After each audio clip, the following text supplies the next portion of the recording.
The intro. My name is awesome. Now it's being recorded, so you'll be able to learn how to do poutine for all of time. So I'm Lori. I'm his better half. That's Barry, my husband. We actually live in Charleston, South Carolina, but I am born and raised in Montreal. I went to Jewish day school in Montreal, and then after graduating from Concordia, I decided to give living in the United States a whirl, and then I met him. And I've been stuck here in the United States for way too long. I thought we were moving north. I thought we were moving north too, and clearly that plan did not work out so well. So I work for an organization called the Harold Grinspoon Foundation. Some of you might be familiar with PJ Library. We send books to kids pretty much all over the world. From birth to 12 years old, free Jewish content books. So if you have small humans in your life, let me know. I'd be happy to help hook you up with getting free Jewish content books. So today we're going to talk a little bit about poutine and tourtière. So growing up in Montreal, poutine was clearly a thing, but keeping kosher, it was virtually impossible to find kosher poutine. I remember, I think I must have been a teenager when I had poutine for the first time. I went to a restaurant called what's it called? Pizza. Pizza. Yeah, Pizza on DeCarry. I don't know if it's still there because it's been a while since I've been in Montreal. And so it was the first time I had kosher poutine. And of course I fell in love with it because of the cheesy gooiness and the sauciness. And of course there's French fries, which make everything better in the world, in my humble opinion. So of course, then moving to the United States, and that was clearly not a thing, although it's actually popped up on menus recently because it's become a cool thing. But then there's the added challenge of keeping kosher in the southern part of the United States, which is not an easy thing to do. And I'm vegan. So I'm going to share with you a couple how I make vegan poutine. It's pretty easy. Where are the French fries?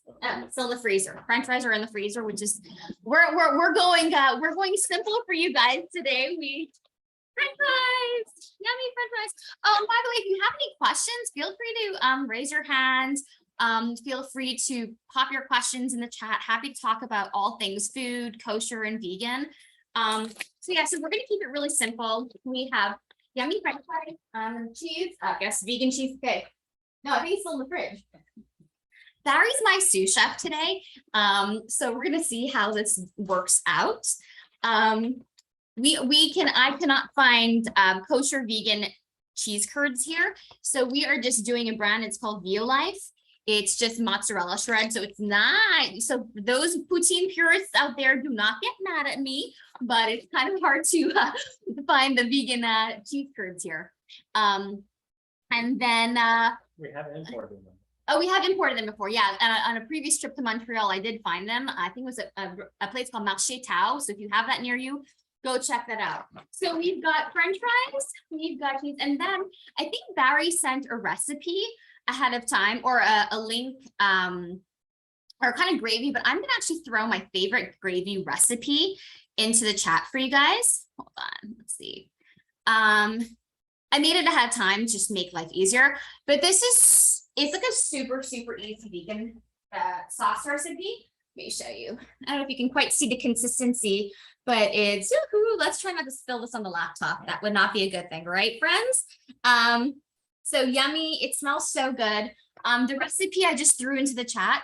Of course, I change things up a bit because I get bored. I just put it in the food. I just put it in the blender, or you can put it in a food processor afterwards. My kids don't like chunky gravy. So we're going to get started. I feel like I'm doing an infomercial, friends, but we are going to use our air fryer to make poutine. It makes life so much easier, especially when you have a family of 5 and you need to get things on the table really quickly. So we are going to put French fries, we should probably get the scissors. Clearly we did not plan as well as possible. For those of you not familiar, today is, we have no school in the United States today. It's a day called Memorial Day. So our kids. American Yom HaZikaron. Yeah, kind of American Yom HaZikaron. It's a day to remember those who have fallen. So we have 3 kids running around. We're not entirely sure where they are right now, but please excuse any noise that's coming in. They're apparently on a water slide at the neighbor's house. So we shall see how that works out. So French fries. Yep. So French fries, all we are doing is throwing these into the air fryer. So what we like to do, you can also do this in the oven. However long it takes for you to make French fries in the oven, follow the package information. Actually, we undercooked by a few minutes. Yeah, I'm just getting there. Okay. Yeah. Okay, so we're cooking the French fries. We're Wait, your purposely, head is cut off. You have to bend down my level here. there's no hair there anyway. That's true. We're purposely undercooking them by a few minutes because we will then add the gravy and the cheese shreds or curds, depending on the situation, to finish off for that perfect crispy, yummy gooiness. I think that's like a technical term. Yeah, crispy, yummy gooiness. So why don't you put this in the air fryer? We're putting it in for about 375 degrees for about 10 minutes. And here's a fun fact about vegan cheese, in case you're kind of going down this direction. Even though it says it melts great, not as well as you would hope. So the trick with vegan cheese is once the French fries are done, you put usually you would have the sauce, then the cheese curds on top. Again, this is not the most authentic poutine, but it's going to give you a taste of kosher and vegan poutine. We put the cheese first, and then we layer it with the sauce, because that way the heat from the sauce will continue to melt the cheese, and then you get your absolute gooiness. So what we're going to do is we're just going to kind of let that go for about 10 minutes, and we'll come back to that. Okay, so next, I think Jesse, did you send out a recipe for the tourtière? I did indeed. Okay, awesome. So we're going to change it up probably a little bit. So again, full disclosure, I had never had tourtière before in my life. Keeping kosher growing up, and then as of 12 years old, I was vegetarian. So I didn't really experiment with that. But in the grocery store, I'd see tourtière, I'd see friends of mine talking about it. I was like, the Jean Talon Market, they had it with horse meat. Oh yeah, that was kind of gross. Yeah. No judgment. No judgment if anyone does that. But yeah, I was a little, my kids were a little confused as to why anyone was eating a horse. But yeah, so if you live by the Jean Talon Market or go there, really cool shop, so you can get some authentic tourtière. But for the sake of this conversation, making it both kosher and vegan, we are not going to have horse right now. So anyhow, I found a recipe online that I wanted to experiment with. And of course, I couldn't share with you all the changes that I made to this recipe, but we're just going to talk about it, and we're going to go from there. And I also want to say, and actually, you want to take the dough out of the fridge. Also, something that I have learned over time is, things, and I think we've maybe seen this past year with pandemic. Things don't, here, put next to the air fryer. Things don't always go as planned, right, my friends? Hernan's laughing. He's like, yeah, absolutely. So I had specified to buy pre-made pie crust, because that is just so much easier.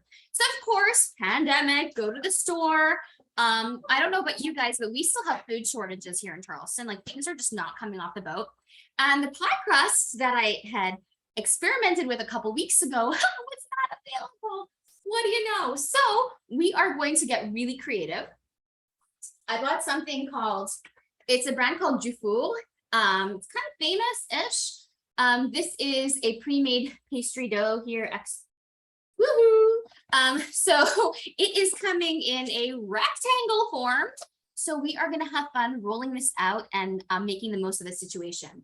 And what I tell my kids, and anytime I do food demos for people, which I do sometimes in my real life, is just there's no tourtière police. There could be, but that's a whole other story. Maybe in Quebec, but that's a whole other story. There's no, what you're making in your kitchen is for you. It's for you to enjoy. So if you don't have the exact ingredients that are listed, that is totally cool. Just, you want to have fun with it. And ideally, you want it to taste good. So, in terms of substitutions, you just get creative. So we are going to get really creative with this dough here. Okay, so Bear, I think you're going to have to hold the camera or hold the laptop. I am using this kind of, it's from Pie Pan. It's from Le Creuset. It's nice and fluted. We are going to attempt, I was going to say, don't try this at home, kids, but we want you to try this at home. We are going to take this lovely rectangle pie crust, and we are going to try to make it round, and we are going to smush it and that is a very technical cooking term, we are going to smush it into the pie pan. So, oh, let me put a bit of flour on the countertop.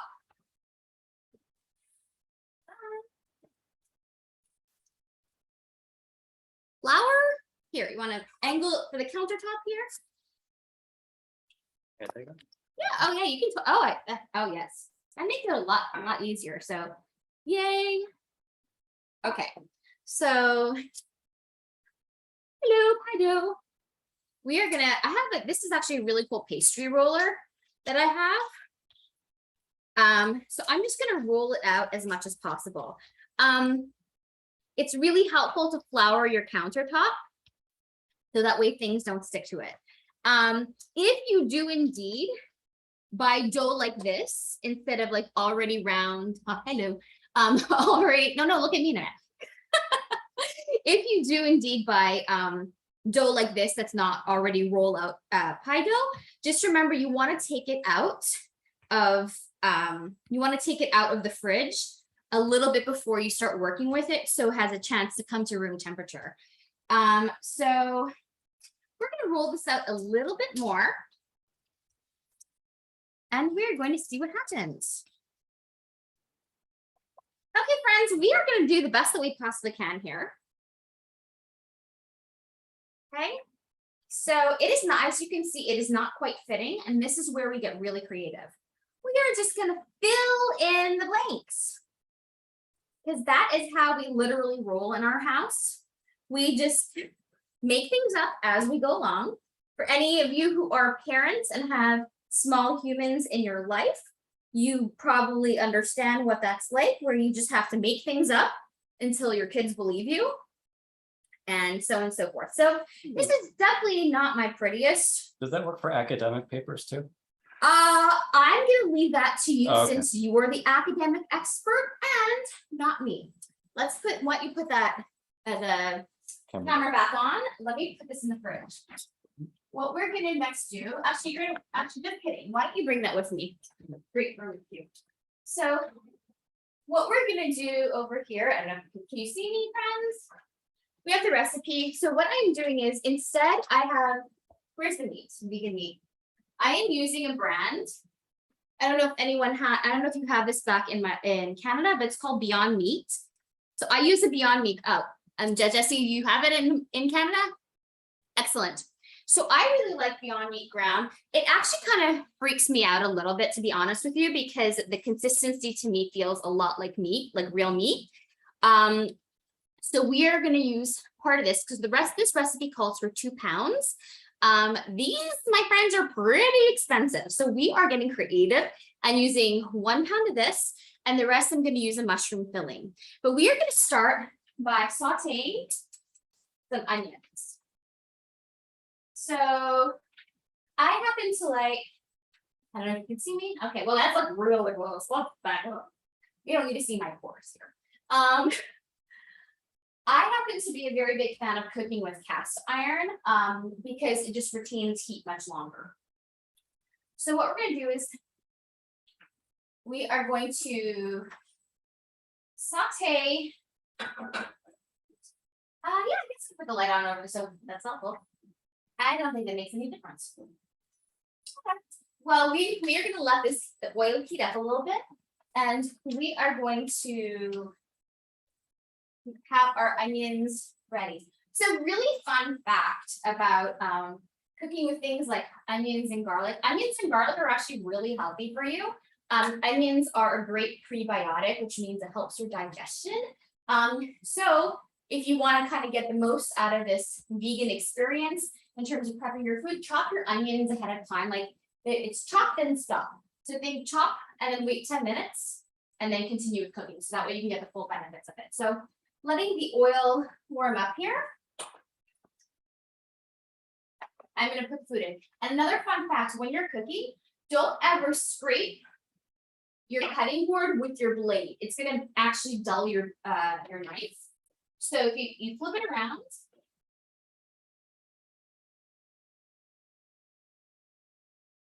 There we go. I wish we really had all the time in the world to do this, but anyhow. Okay, so the onions are cooking. Let's go back and check the computer. Does anyone have any, oh, hello. Does anyone have any questions? That's really not a great angle. I really need to hire someone new to do my videography because yeah, I think I'm gonna fire him for my videographer, and he's laughing behind her. Does anyone have any questions in the meantime? Feel free to unmute yourself and ask all the questions. Jesse, how's it going over there making your food?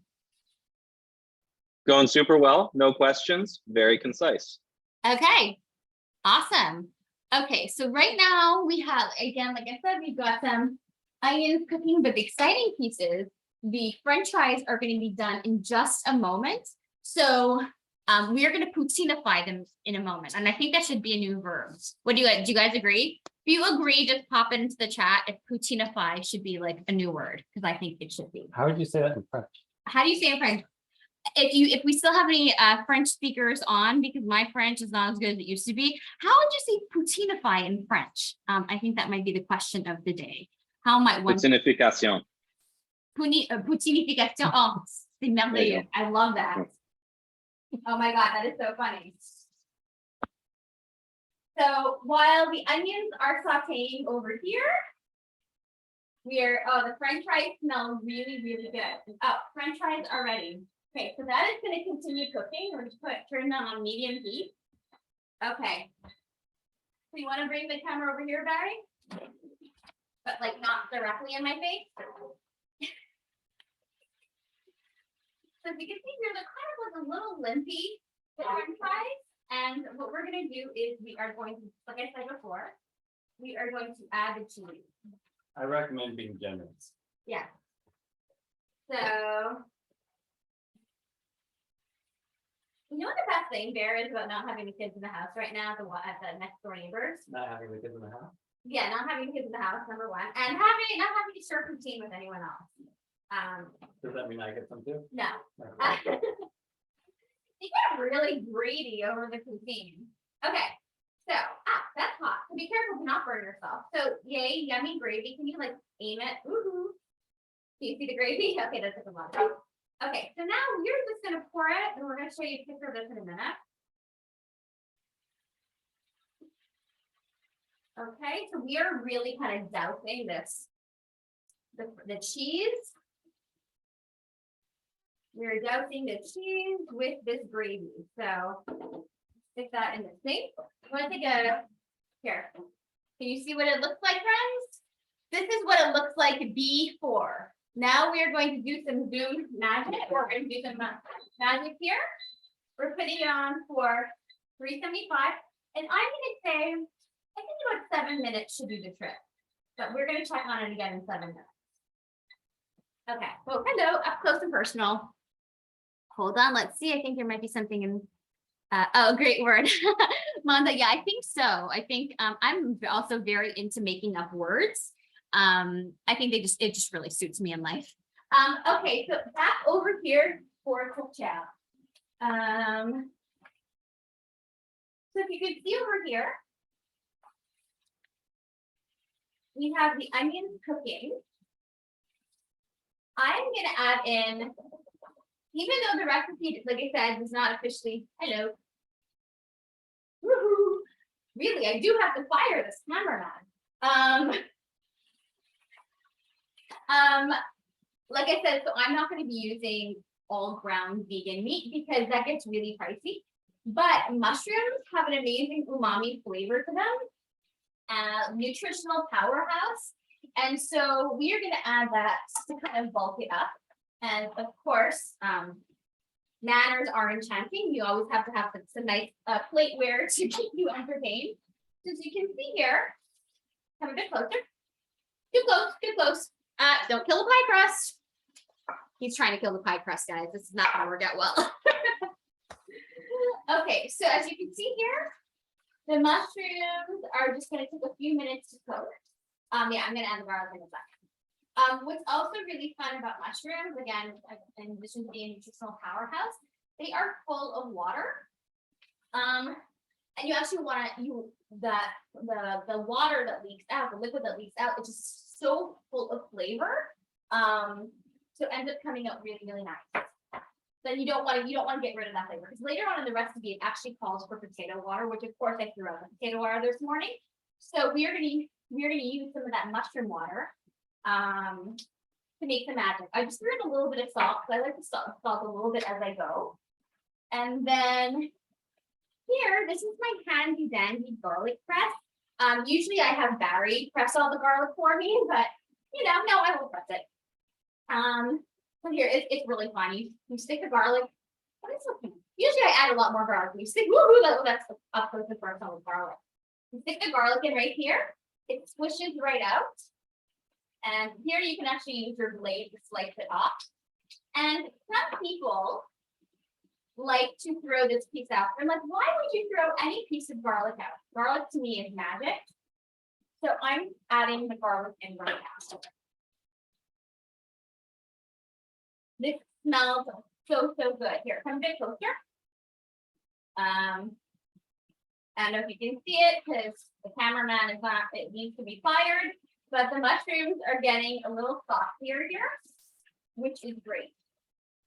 In the meantime, as the mushrooms are starting to get softy, I'm going to start adding in some of the spices.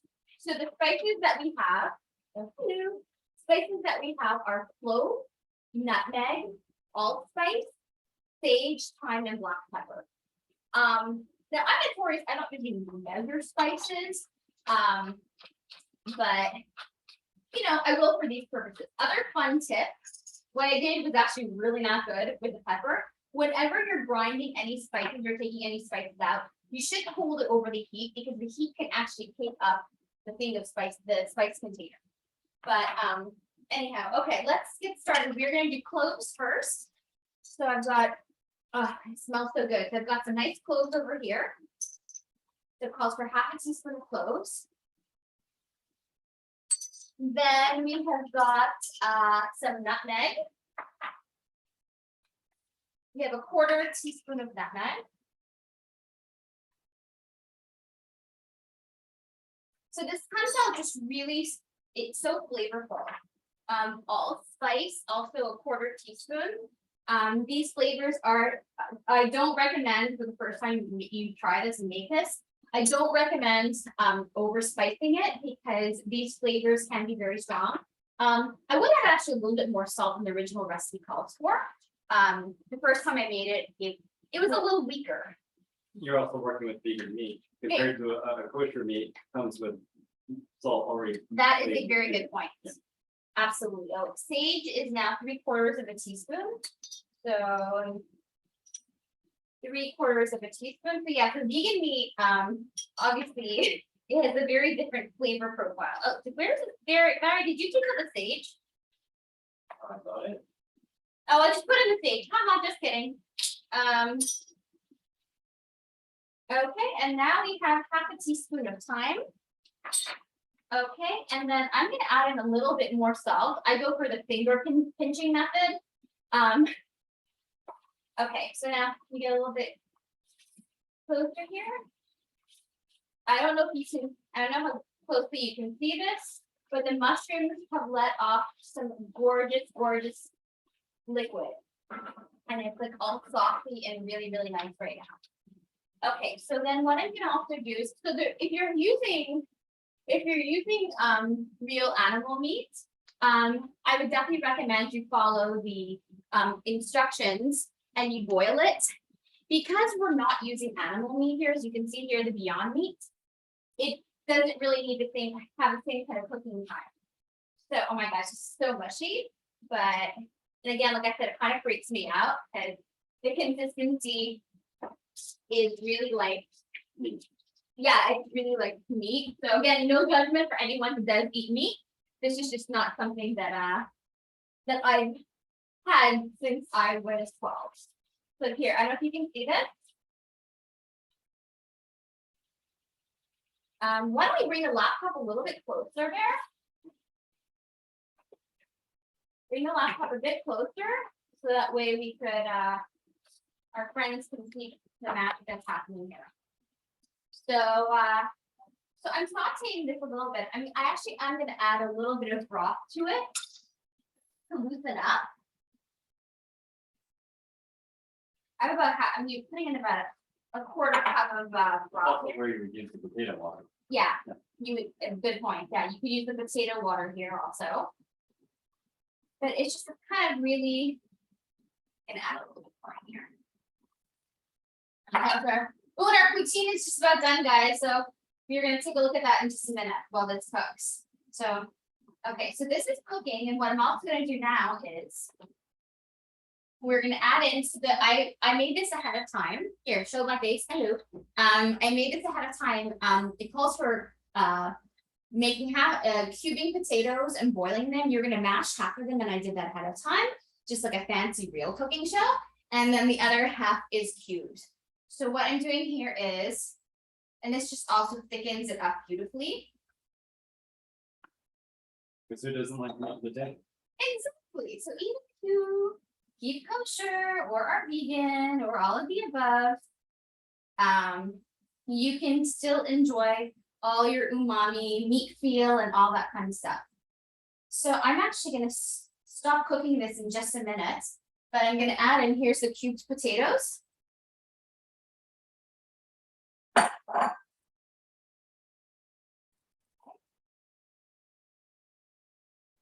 Okay, so I don't know if you can see that.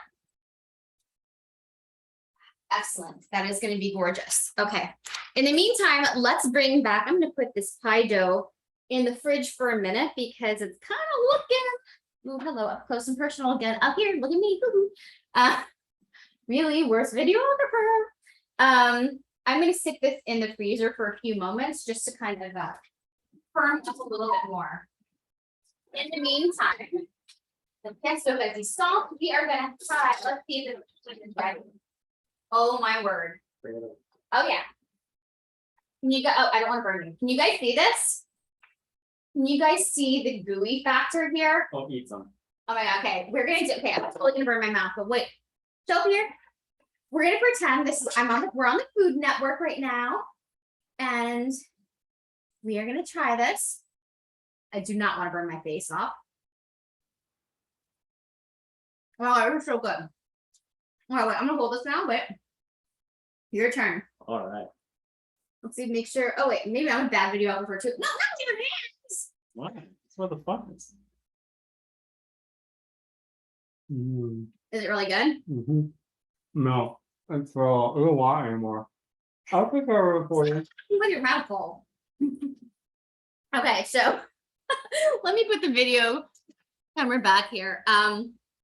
So yeah, that was, oh, now my work laptop is covered in flour, but you know, it's all good. It's all in the sake of all for the sake of good food.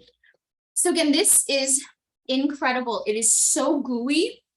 Perfect. And that's what? It's perfect. It's perfect. Yeah, like it is so gooey and yummy. And again, not necessarily the classic poutine that you might find at La Belle Province or somewhere like that. But for someone who is vegan and keeps kosher, this is just knocks it out of the ballpark. Jesse, how are you doing over there? Is your poutine ready? It's almost ready. Let us know when it's ready. We gonna be want really- to have a cameo appearance. Yeah, I'll show you when it's done. Okay. Now, I will say, I will warn you, I am a Montrealer, but I don't like tortilla, so I didn't make the tortilla. Oh. But I am making the poutine, and it's gonna be good. Excellent. I will show you.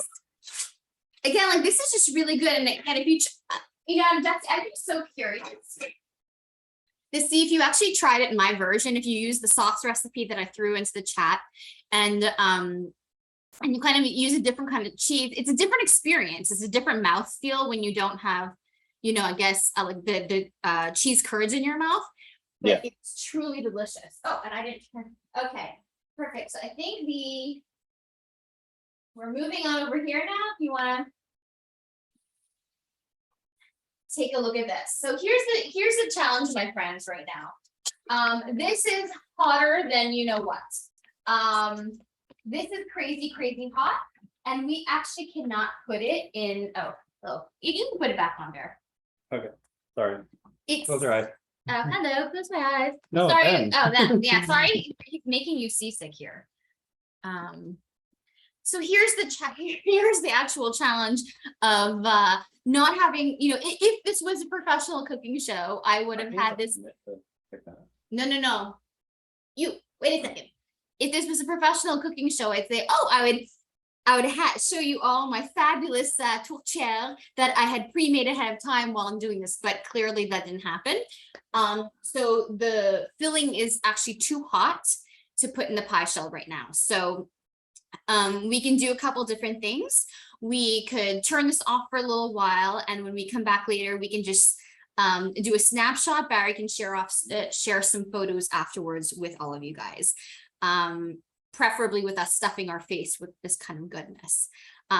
So I think we might end up having to go that direction because it's just going to be way too hot to properly put in the pie crust right now. But in the meantime, Jesse, show off what you got. Okay. Give me 30 seconds and I think it'll be ready. Yeah. Yeah. In the meantime, does anyone have any questions, any thoughts? Do you deliver to DC, Lori?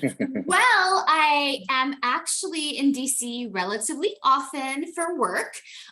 So I could arrange for a delivery to DC, or I could come cook in your kitchen. Okay. Celebrity chef. Oh man, yeah. I'm going kind of nuts here, so I'm gonna go make my own. I just want to see Jesse's disaster, and then I'm gonna go and like. This is gonna be so Make good, my man. You're gonna be lunch. so jealous. Yeah. Okay. Hold on. All right, here we go. Let's see. Let me get a fork. Smells delicious. I made it with leftover sausage. Nice. And that's the fun part. You know, you just do with what you can in your house. There's no one really policing any of the There we things go. you do. That looks gorgeous. Yeah. Yeah, and it's with like Saint Hubert Poutine sauce, so No, it it isn't. looks pretty good. It Yeah. isn't. Nice. It isn't. Are you Jesse. jealous, Fernand? Yes. You admit that you are? Assuredly. Look at that. Oh, the curds. The curds, the curds. It's all about There the you go. curds. Oh, that's Quite the lovely. presentation. Yeah. All right. Well, I'm gonna go and eat some bread or something. Yeah, Whatever. At this point, I'll eat whatever. You can doesn't dip it in matter. water. It's a good sauce. Yeah. So And I see Thank a comment from Manda in the chat. Thank you so much. It really is delicious. And I do cooking demonstrations sometimes for work because why not? It's fun. And thank you. So for those of you who can't see, I have purple cabinets because why not? And then and this, keeping it real, friends, like my kitchen's messy with 3 kids. Like there's no way I could have that immaculate, like architectural digest kitchen. They don't. But yeah, no, they just make messes. Here's my fridge. I got bored during pandemic, so I put wallpaper on my fridge because my kids scratched up. And then we have teal, we have teal walls. We've got yellow chairs, and we've got a cool Chihuly print from an exhibit in Montreal from years ago. So yeah, that is my disastrous kitchen that is totally messy. But as I always tell people, you know, we just keep it real. We're just messy humans. Oh, and Janice, I'm so happy that you might be a convert to Poutine now. Again, like if you're not into curds because they have like a weird kind of thing going on in your mouth, that's totally cool. I never loved them either. I give you permission to use whatever kind of cheese you have. Shreds are great, they melt really nice. And it's all about having fun with cooking. And yeah, I will toss my email address also into the chat. So if anyone has any follow-up questions about anything about kosher cooking, vegan cooking, how to convert recipes, I am happy to chat at any point. Well, thank you. Just Thank fantastic. Think Yeah, about thank you, Lori. Yeah, he Thank eats you, Lori. really well. I mean, he can't complain. This is like me all the time. I'm often in the kitchen cooking. So Barry and the kids eat really, really well. If we had time another time, I could show off how to make vegan challah, but that might be for another kind of conference. Yeah. Yeah. well, it's Okay, it's very so nice. how do you want to? Oh, go sorry. ahead, Hernan. I was just gonna say it's very nice to meet Barry's better half. Much better half. So, So how do you want to play? Do you want to end here and send us photos, or I think we might do that because I think this filling is just going to need a little while to cool off. But we will show off some photos. And again, like if you have any questions at all, if you find another recipe online that you like, and you're not sure how to turn it kosher, if you're not, or if you want to experiment with, plant-based eating or vegan eating, and you're like totally want to do it vegan, seriously reach out to me. I'd be happy to help you think that through. Awesome. Thank you so much, Lori. This was great. Thank you for having me. No problem. And we'll, I guess we'll continue our break and reconvene at 2 o'clock. I'm going to go eat this poutine. Enjoy, but have fun. Yeah, and we'll see everybody in almost an hour.